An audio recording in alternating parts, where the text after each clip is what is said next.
As Keith ambled along, his eyes caught a sudden movement near the edge of the road. At first, he thought it was a stray kitten, its fur a mixture of grays and browns. Without a second thought, Keith bent down and scooped up the little creature. Its tiny mules were delicate, and the man couldn't resist the urge to cradle the small bundle in his arms. On his journey home, however, Keith couldn't help but notice something unusual about the tiny creature. The paws were different, too large and strangely clawed for an ordinary kitten. Suspicion gnawed at him, and upon closer inspection, he realized that he might not have rescued a kitten at all. Determined to unravel the mystery, Keith decided to seek the expertise of Dr. Fiona Sinclair, the local veterinarian known for her love of all creatures great and small.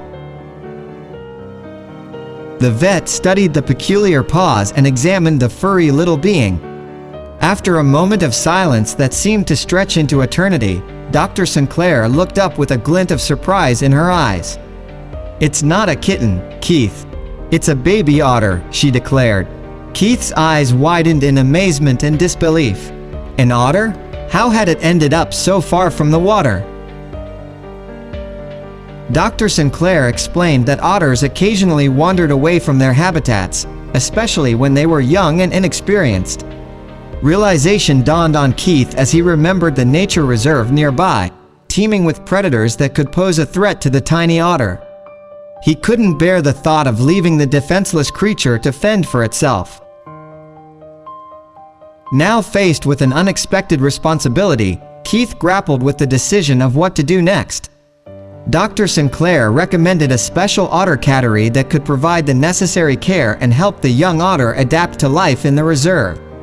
However, the future of the furry friend now rested in Keith's hands.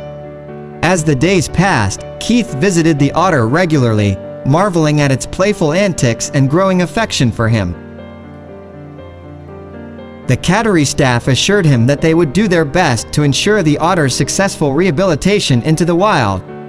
However, the lingering question remained: would the little otter be able to adapt to the challenges of life in the reserve? Keith found himself torn between the otter's welfare and the prospect of bringing this extraordinary creature into his home.